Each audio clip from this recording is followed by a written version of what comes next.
Aujourd'hui les amis, je vais vous parler d'une mystérieuse affaire qui dure depuis 70 ans, elle est complètement incroyable, vous allez voir. Je sais pas si vous vous rappelez de l'affaire du col de Dyatlov, sur laquelle j'avais fait une vidéo d'ailleurs, et bien là on se rapproche presque autant niveau étrangeté sur cette affaire. Et donc partons immédiatement en Finlande pour découvrir ce qui s'est passé, c'est extrêmement bizarre.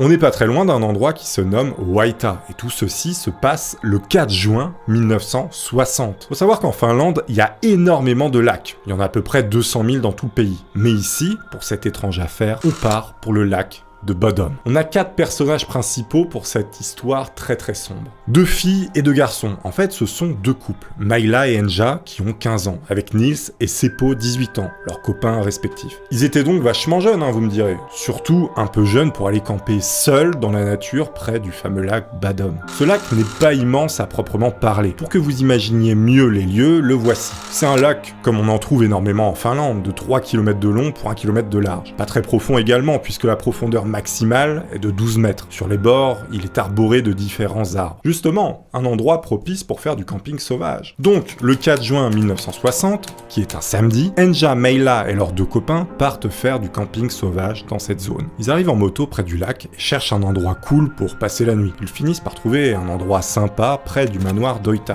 Juste ici, comme vous pouvez le voir sur cette carte. D'ailleurs, il y a un truc qui est très bizarre, c'est que moi, en allant sur Google Maps pour mes recherches, notamment dans les photos que font les gens, eh bien, on peut voir qu'à cet endroit exact, des gens font encore du camping avec un feu, comme l'ont fait Enja, Maila et leurs copains. Alors, est-ce que c'est dans un but plus ou moins glauque, pour passer une soirée un peu gore, je sais pas, mais je trouve ça vachement étrange. Des gens partagent même sur leur Google Images des croix taillées dans les arbres. Bon, en bref, cette histoire, elle a tellement marqué les Finlandais que même aujourd'hui, les mecs, ils vont sur Google mettre des images du lieu où il se passait des trucs bizarres. Bon, comme je le disais, ils finissent donc par trouver cet endroit qui est une petite péninsule au bord du lac. Ils avaient amené du matériel pour s'occuper, notamment des cannes à pêche, car le spot en question où ils se sont posés est connu pour avoir pas mal de poissons, justement. Vers 20h et durant quelques heures, ils se mettent donc à pêcher. Ils retournent ensuite au campement et vers minuit, ils se mettent au lit. La nuit passe un peu, quelques heures plus tard, entre 1h et 4h du matin, ils se réveillent pour retourner pêcher. Puis retournent encore une fois se coucher. Et c'est à ce moment précis qu'il s'est passé quelque chose d'hyper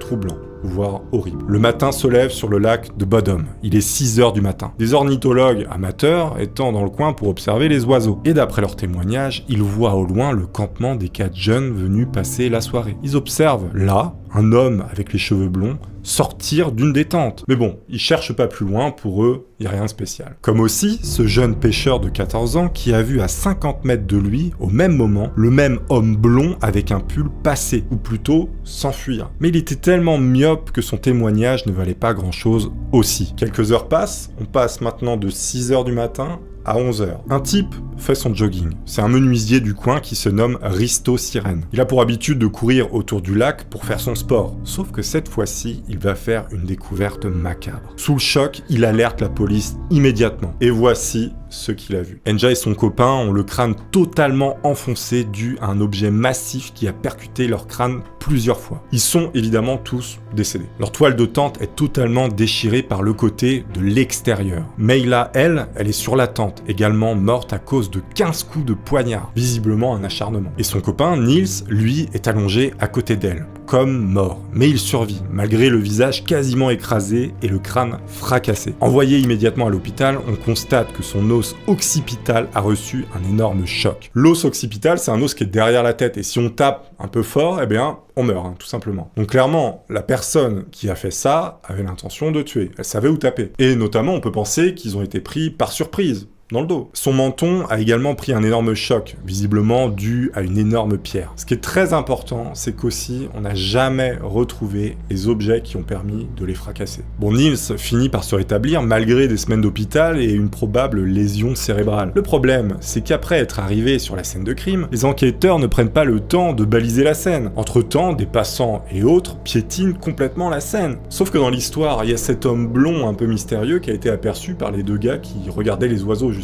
Mais alors, Qu'est-ce qu'il faisait là? Qui était-il? D'ailleurs, au fil de l'enquête qui suit, 50 témoignages environ parlent de cet homme blond qui se baladait à cette heure-là dans cette zone. La police hypnotise même Niels, celui qui a survécu malgré sa commotion cérébrale, qui lui a causé un trou de mémoire de cette soirée. Mais évidemment, pas grand-chose en ressort. Mais quand même. Même le pêcheur qui a vu l'homme blond étrange sortir du campement ce matin-là est hypnotisé 6 ans plus tard pour essayer de lui soutirer des informations. Mais bon, on n'en tire rien de très spécial, sauf des dessins qui vont être quand même assez importants. On a réussi à faire un portrait robot d'après les descriptions qu'ils ont fait sous hypnose. Le matin même de la découverte, une battue est organisée dans la forêt alentour pour essayer d'attraper le suspect. 88 personnes sont interrogées, des badauds ou campeurs qui étaient là dans les alentours du lac. Et en fait, ce même matin, quand la police est arrivée sur les lieux, Niels, celui qui a survécu, décrit qu'un homme avec des yeux brillants habillé en noir et rouge s'est mis à courir vers lui et ses amis. Dans cette horrible scène, la police se rend compte qu'il y a eu des objets volés, notamment des vêtements et portefeuilles. Les clés des motos ont également été prises, mais pas les motos. À 800 mètres de la scène de crime, on retrouve également des objets qui ont été volés,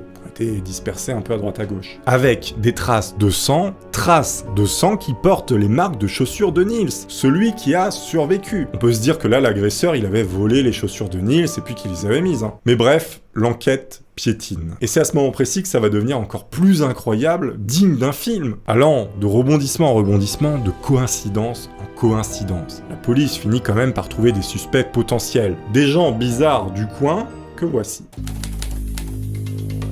Suspect numéro 1, Paulie Luoma. En fait, ce mec avait été vu sur son vélo avec potentiellement le sac d'une des victimes. Il était également dans une forêt non loin de là, couvert de sang, comme le disent des gens qui l'ont vu. Lui était en fait un fugitif qui devait normalement faire un travail d'intérêt général. Mais visiblement, il était en fuite. Et là, on peut se dire, bingo, le mec, il a le sac d'une des victimes, il a du sang sur lui, c'est lui, on l'a. Sauf que, évidemment, sinon cette histoire ne serait pas aussi incroyable.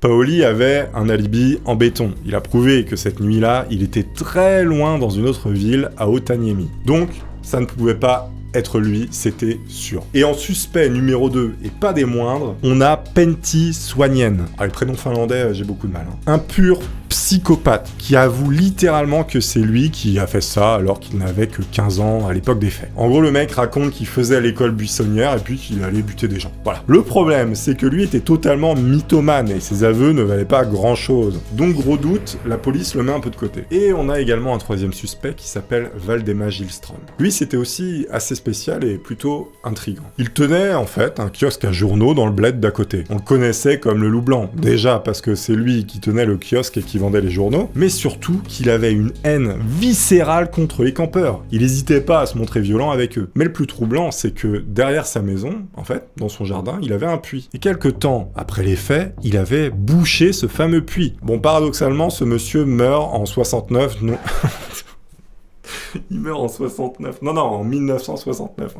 Bon, paradoxalement, ce monsieur meurt en 1969, noyé dans le lac Bodom. Complètement bourré, il serait justement tombé à l'eau. Juste avant de se noyer, et toujours sous l'emprise de l'alcool, il aurait tout avoué à son voisin, que c'était lui le coupable, et qu'il avait tué tous ces jeunes. Mais sa femme assure à la police que cette nuit-là, il est resté avec elle. Bon, sauf qu'un peu plus tard, sa femme a avoué qu'apparemment, il l'aurait menacée de mort, en fait, si jamais elle disait la vérité à la police. Bon, déjà, on se retrouve avec 2 personnes qui avouent le crime. C'est chelou. Mais attendez, c'est pas terminé, parce que le plus étrange reste à venir. On a maintenant un troisième suspect qui s'appelle Hans Assmann. Son prénom en anglais, ça veut vraiment dire l'homme cul. Bon. Le 6 juin 1960, donc 2 jours après les faits, il est conduit à l'hôpital avec un comportement très étrange et des taches rouges sur ses vêtements. Hans était né en Allemagne, il était blond avec les cheveux longs. En fait, ce mec, c'était encore plus bizarre. Certains disent qu'il serait un agent du KGB. Le chef de la police était convaincu que c'était même un tueur en série. Un ancien nazi devenu agent secret pour le compte des soviétiques. On sait pas trop, c'est un mec bizarre. Alors pourquoi il est arrivé à l'hôpital,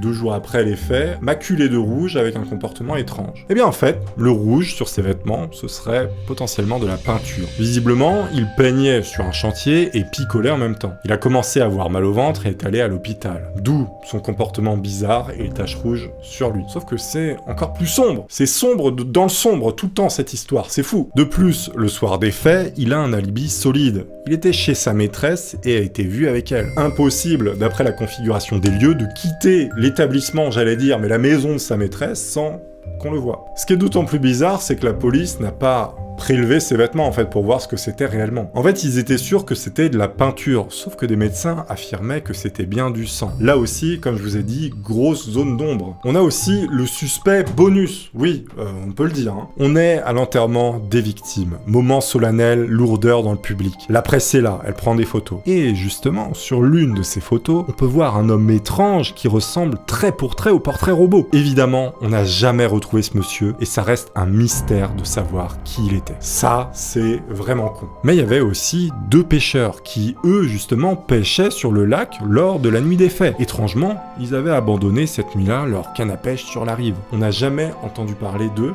après. Vous voyez maintenant la globalité des choses, mais maintenant faisons un grand saut en avant de 1960 à 2004. Rebondissement inattendu.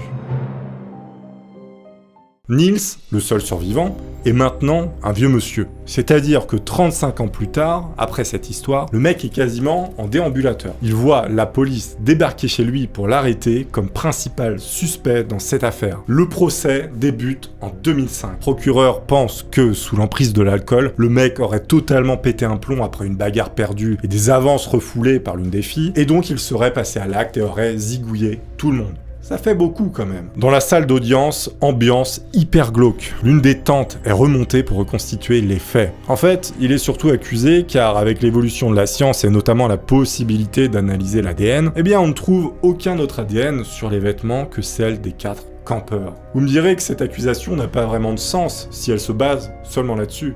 Eh bien, je serais d'accord avec vous. Et finalement, Niels est totalement blanchi après avoir vécu, encore une fois, l'enfer de cette histoire. Et surtout, la prison pour rien. Je crois qu'il a passé presque 1 an, voilà, dans l'attente de son procès. Il obtient même presque 45 000 € de dédommagement pour la prison. Aujourd'hui, en 2024, personne ne sait qui a fait ça. En 2016, un politicien du coin a même publié un livre qui affirme que la population dans les environs était persuadée que c'était le vendeur de journaux qui avait fait ça. Sauf qu'aujourd'hui, la vérité, mes chers compatriotes, c'est que personne ne sait vraiment qui est le coupable. C'est comme un Cluedo, mais dans la réalité. Faut savoir que cette affaire, c'est l'un des plus grands mystères en Europe, hein. On ne sait toujours pas qui est le coupable. Et elle dure depuis extrêmement longtemps. Et moi, je sais que vous, dans les commentaires, vous allez être capable de savoir qui a fait ça. Je le sais. Je sais qu'on peut le faire grâce à l'intelligence collective. J'en suis persuadé. Pensez à vous abonner, laissez des petits pouces si vous avez apprécié. On se dit à la prochaine, et j'espère qu'on va enfin trouver le coupable. Au revoir.